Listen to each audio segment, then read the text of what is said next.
আসসালামু আলাইকুম বন্ধুরা, সর্বপ্রথমে জানাচ্ছি পবিত্র রমজান মাসের মোবারকবাদ। বন্ধুরা, এই রমজান মাসে আমার তরফ থেকে আপনাদের জন্য রইল হৃদয় ভরা ভালোবাসা ও দোয়া।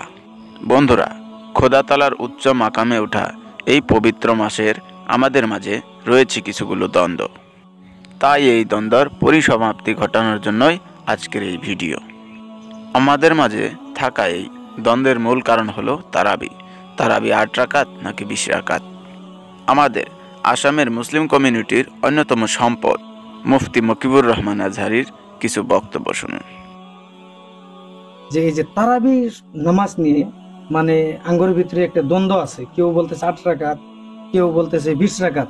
আবার কিছু কিছু আলিমের মুখে শুনি ৩৩ রাকাত হযরত উসমান গনি এরকম ধরনের বলে।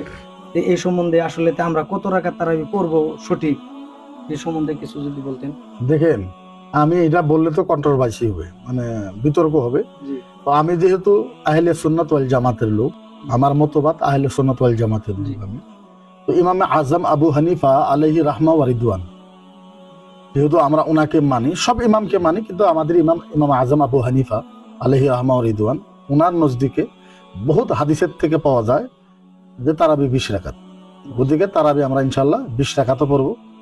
যারা ৮ রাকাত পড়ে তাদেরকে আমি খারাপ পাই না, যারা অন্য অন্য রাকাত পড়ে আমি তাদেরকে খারাপ পাই না।